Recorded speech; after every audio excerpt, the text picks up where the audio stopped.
Hello everyone, welcome back to another lesson. And in this lesson, we're going to take a quick look on how we can troubleshoot rules. For example, if we created a certain detection, but it's not working or not working as expected. I'm going to go ahead and use our existing detection right here, and I'm going to deliberately mess it up a bit. And I would say, for example, I would change the indexing, right? So this one would be indexed on username, and this one would be indexed by source IP. So let's go ahead and implement this change and see what Curator does in that case. I'm going to pause the video here for a few moments for the new offense to kick in. Okay, guys, welcome back. And as we can see, we have our new offense here.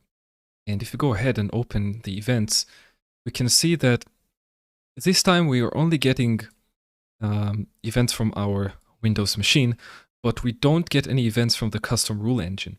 Now, in addition to that, no second offense for custom rule engine has been triggered.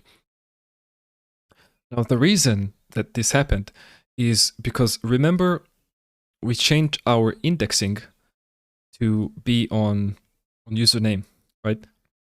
Now, one thing that you guys need to keep in mind is that if the index you choose is not available, in this case our username here is NA, the indexing is not going to work. So for example, if I were to change the indexing in the event itself to username here as well, right? No offense would be triggered for this detection because the index you chose effectively does not exist. So this is one way to troubleshoot your rules. So if you created a good rule, but you choose the wrong index, if the index is not available, like we've seen, it's not going to generate an offense. So keep that in mind. And the second thing I want to show you is if we do have a different index and the index exists. So let's say, for example, we're going to choose destination port here because we saw that it was 0. And you see source IP, destination port, they're different and they both exist. So let's go ahead and see what happens in that case. I'm going to pause here again. Okay, guys, welcome back. And as we can see, now we have 2 offenses. Now, why is that? The reason is because we chose 2 different indexes and they both exist, right? So the first index we chose is source IP and the second index we chose is destination port. And you can see that under offense type, this is the index that you chose. And we can see that the log source of the first offense is our custom rule engine. And if you open this one up, we can only see our custom rule engine event itself, but we're not going to see the Windows events. Windows events, we're only going to see the second offense. Is this.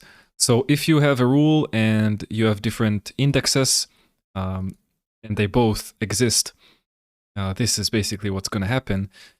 But talking about cases where you have the same index, but the offense doesn't trigger for some reason, based on my experience, 99% of the times it's because you missed something in your tests. So something here, right?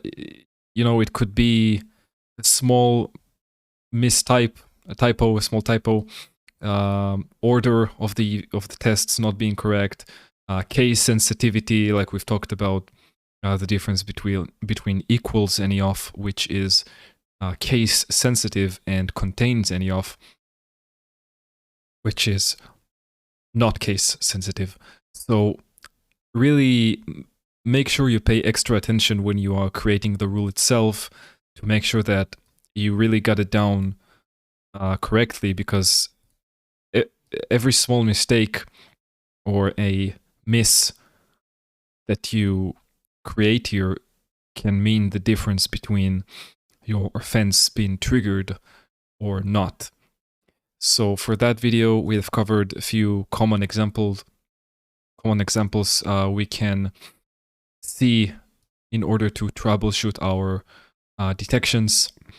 And those cases I've shown you would be the majority of your troubleshooting efforts. It's either index misconfiguration or